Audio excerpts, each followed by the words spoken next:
Hey guys, how are you? Hope you're fine. My name is Mindstuck Idajock and today I'm gonna talk about 10 things that trigger me. Number 1.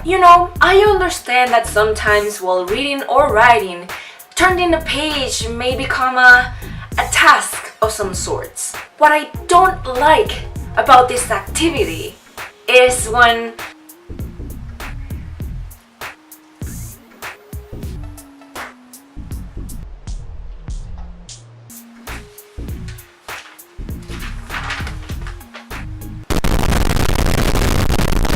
Number 2. This is something that my mom does. This thing that she does is that sometimes she's just, writing something and all of a sudden she feels an itch in her ear.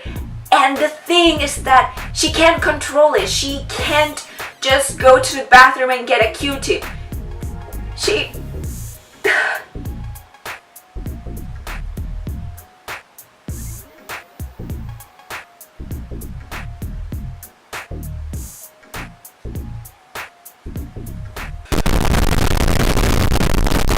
Number 3. Now this next thing on my list is something that only happens in North American countries, and that is the pronunciation of my name. I think I've revealed my name in my channel before, but if I haven't, surprise! My name is Aida. You heard right, Aida. It's written A-I-D-A. Simple, 4 letters. You wouldn't think that people have a trouble pronouncing my name, especially after hearing how I pronounce my name. But apparently my name is part of that one group of words that people simply cannot say. And let's not even talk about my last name because that is just impossible for everybody here. So it happens almost every time. It's a new class, the teacher is calling attendance, and they suddenly reach my name. So as this is our first class, please forgive me if I don't pronounce your name correctly, and please feel in your liberty and your freedom to correct me and tell me how to properly pronounce your name. So I have here Emily. Here. Mark. Here. Roseanne. Here. Alexander. Here.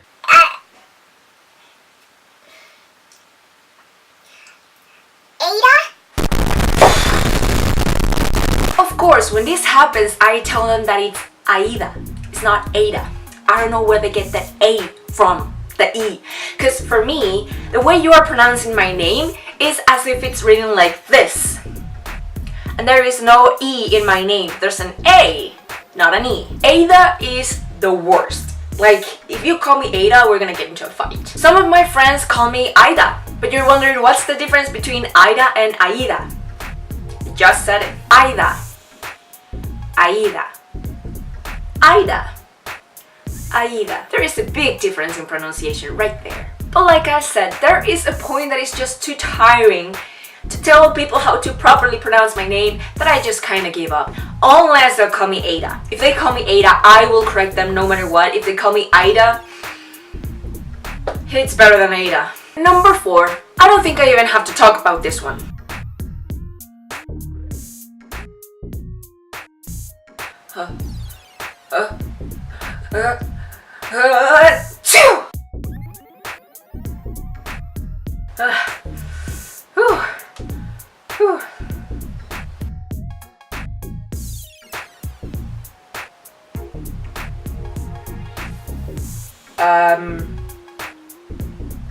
Well,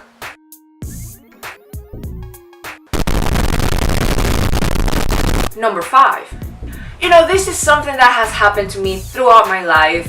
When I was a little girl, people will ask me if I was Mexican or Colombian because I don't necessarily have a Venezuelan accent. I do have a Venezuelan accent, but I don't know, sometimes my accent just decides to merge into something else, something new, and I don't even know what that accent is. So when they ask me if I was whether Mexican or Colombian, I would laugh it off and say, hey, no, I'm Venezuelan. I don't know why I have this accent, but a lot of people have asked me that, so don't feel bad. However, once I traveled to the North Americas, things were a little different.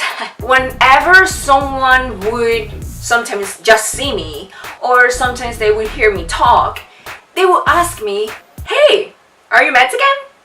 People, listen, a little geography lesson right here. Mexico is not the only country that has Spanish as its main language. You know, there are a lot of Latin American countries, and Spain is also another country. And when people say, are you Spanish? You are asking me if I am from Spain. Spanish, it's not, how can I say this? Spanish is a language, unless you're talking about people from Spain. So if you ask me if I'm Spanish, your question kind of doesn't make sense. But the point is that people believe, they automatically assume that I am Mexican because I speak Spanish. And like I said, Mexico is not the only country in the world that has Spanish as its mother language. But you know, after a while, it's not that it got fine, but I just let it go. I didn't let it bother me until I moved to Canada. People no longer ask me if I am Mexican. People no longer ask me if I'm Spanish. People automatically assume that I am Indian. And okay, hear me out. It's not that I hate the countries that I'm talking about in this video. It's just that I hate when people assume. It's like assuming that every Asian person is Chinese, when there are other countries like Japan, like North and South Korea, and many other Asian countries that may give people that, you know, facial feature of having small eyes. But having small eyes and white fair skin doesn't make you automatically Chinese. Just as the fact that me speaking Spanish doesn't make me automatically Mexican. Or me having dark features like brown skin, dark hair and dark eyes doesn't make me Indian.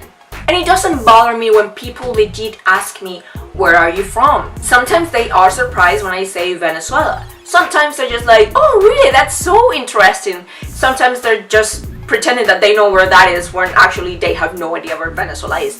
And that's okay, that's fine. But it has happened to me twice by now that two random guys on different days, different years, they approached me and they asked me, from what part of the India are you?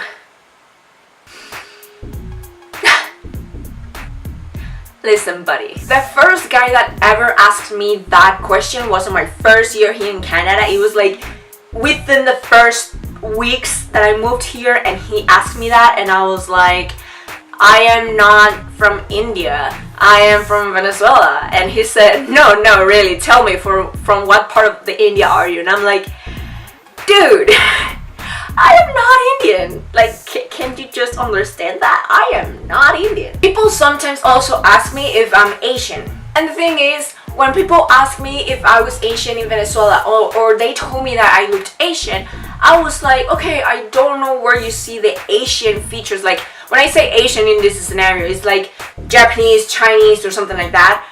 I don't see where they got that connection from, but okay. When I heard it once, it was like, I have no idea what you're talking about. When I heard it twice, or thrice, I actually started thinking about it, and I was like, well, okay, when I laugh, my eyes kind of become small and disappear. My cousin is the same way. Her eyes completely disappear when she laughs. So, okay, I get it. I might get it. I might. But here, I thought people were still asking me that question of, oh, you look Asian because of my eyes. But in this case, when they're asking me if I'm Asian, they're asking me again if I'm Indian, and I'm like, no. So the next time you see me, or the next time you see someone and you have no idea what their nationality is, just ask. Just be polite and just ask. Don't assume everybody else's personality. So if you see me in the street and you want to know where I'm from, if you want to know my nationality, or if you want to ask anybody else's nationality, just don't assume where they're from. Don't assume, just ask. It's not that hard. I know people nowadays are finding ways to try to not have any type of physical interaction or social interaction with people, but you know, just ask. Number 6, I love reading. You know that I love reading. You can see behind me, I love reading, and I still have a long list of books to buy. So one of the things that triggers me is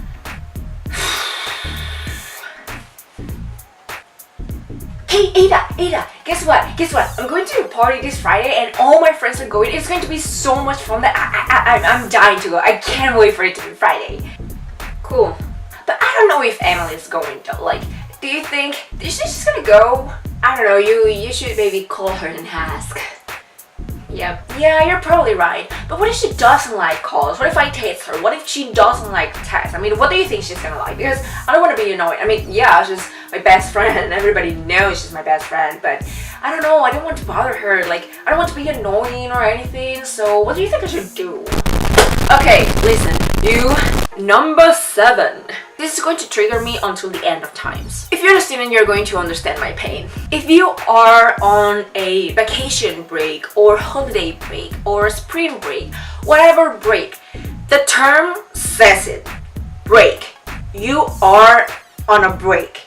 You are not supposed to have homework or tests or exams or any kind of school-related mumbo-jumbo.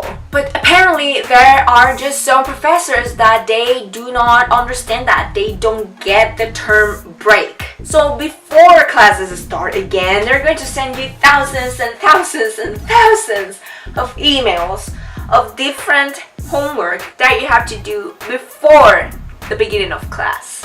And you're basically telling me, professor, you're basically telling me, student, that I need to waste my whatever remaining free time and do some work for you.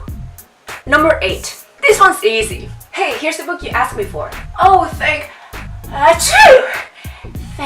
you.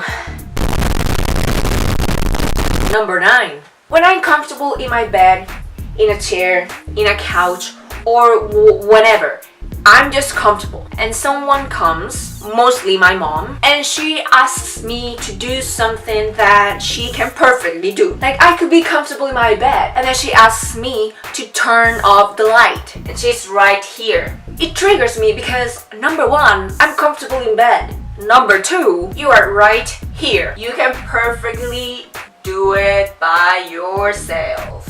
But then she insists and she makes me leave my comfort zone.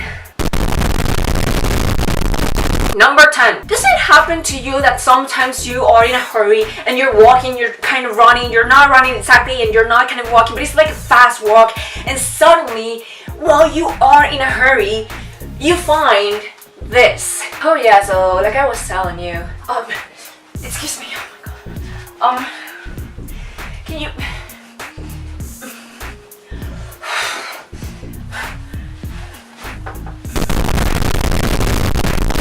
And those are all 10 things that trigger moi.